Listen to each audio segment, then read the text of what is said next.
انسانی ذہن میں کمیونیکیشن سافٹ ویئر کا مؤثر استعمال کامیابی کے لیے کیوں ضروری سمجھا جاتا ہے؟ مؤثر اظہار خیال، افیکٹو کمیونیکیشن۔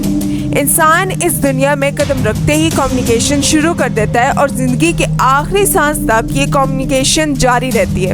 انسان کے ذہن میں کمیونیکیشن کا ایک ایسا سافٹ ویئر انسٹال ہے جس کے مثبت اور مؤثر استعمال میں بہت بڑی طاقت ہے۔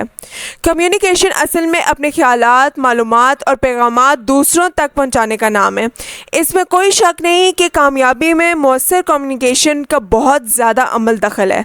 البرٹ مہرابین باڈی لینگویج محقق کے مطابق کمیونیکیشن میں 55% باڈی لینگویج، 38% آواز اور صرف 7% الفاظ کا کردار ہوتا ہے۔ آگے چل کر ہم اس پر روشنی ڈالیں گے کہ اظہار خیال میں باڈی لینگویج اور آواز کا اتنا زیادہ کردار کیوں ہے جبکہ الفاظ کا صرف 7% کیوں۔ روزمرہ زندگی سے کچھ جنرل سی مثالیں لیتے ہیں۔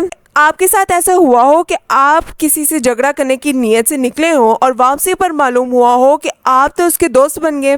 یہ نہیں تو کیا آپ نے کسی پر ہاتھ اٹھایا اور اس کے چہرے کی مسکراہٹ نے آپ کا ہاتھ وہیں پر روک دیا ہو؟ یہ بھی نہیں، چلو پھر ایسا تو ہوا ہوگا کہ آپ سے کوئی بڑی غلطی سرزد ہوئی ہو، آپ کو بلایا گیا اس غلطی کے بارے میں پوچھنے کے لیے، آپ پریشان اور سہمے ہوئے کمرے میں داخل ہوئے تو بلانے والے کی چہرے کی مسکراہٹ نے آپ کے ڈر کو ختم کر دیا اور سہمے ہوئے چہرے کو فریش کر دیا ہو، یہ کہہ کر کہ اگر یہ نقصان مستقبل میں آپ کو ایک ذمہ دار انسان بنا دے تو یہ نقصان پھر نقصان نہیں رہے گا اور مستقبل میں مجھے بڑی خوشی ہوگی آپ کو ذمہ داری نبھاتے دیکھ کر۔ جناب، یہ سب ہوتا ہے اور یہ تب ممکن ہوتا ہے جب دوسرا شخص کمیونیکیشن کے فن کی طاقت کو جانتا ہو، تو پھر کیوں نہ اس طاقت کو استعمال میں لا کر فائدہ اٹھایا جائے۔ اب آتے ہیں اس بات کی طرف کہ افیکٹو کمیونیکیشن کیا ہے۔ The process of exchanging ideas, thoughts, opinions, knowledge and data so that the message is received and understood with clarity and purpose۔ ایسی کمیونیکیشن جس میں دوسرا شخص آپ کے کلیئر خیالات، معلومات اور پیغامات کو اسی سینس میں لیتا ہے اور سمجھتا ہے جس مقصد کے لیے آپ اس سے کمیونیکیٹ کر رہے ہوتے ہیں، تو ایسی کمیونیکیشن کو افیکٹو کمیونیکیشن کہتے ہیں۔ انسانی فطرت کے 3 بنیادی اوصاف ہیں: اخلاص، اخلاق اور ہمدردی۔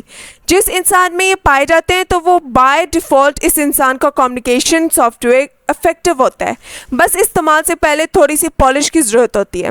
کمیونیکیشن کے 3 حصوں کی بات کرتے ہیں: باڈی لینگویج، آواز اور الفاظ۔ یہ 3 پارٹس کا آپس میں بہت گہرا تعلق ہے، یہ تینوں مل کر آپ کی کمیونیکیشن کو پاورفل بناتے ہیں۔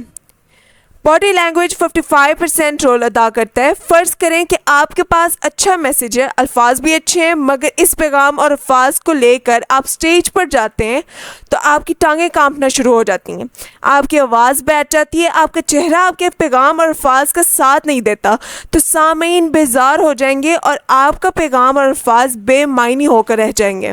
اسی طرح آپ کی آواز کا اتار چڑھاؤ، اس کی پچ بالکل آپ کے پیغام کے مطابق ہونی چاہیے تاکہ آپ سامعین کو اپنی طرف متوجہ کرنے میں کامیاب ہو سکیں۔ اور آخر میں الفاظ کا چناؤ بہت عمدہ اور پیغام کے مطابق ہونا چاہیے۔ ذو معنی الفاظ سے اجتناب اور جذباتی الفاظ کا مناسب استعمال بہت اہم ہوتا ہے۔ اگلی ویڈیو میں ہم آپ کو یہ بتائیں گے کہ آپ نے اپنے اظہار خیال یا کمیونیکیشن کو کیسے بااثر، مضبوط اور افیکٹو بنانا ہے۔ اسی لیے ضروری ہے کہ آپ ایکس موٹیو چینل کو سبسکرائب کریں اور بیل آئیکن کو لازمی پریس کریں تاکہ آپ کو آنے والی ویڈیوز کا نوٹیفیکیشن ملتا رہے۔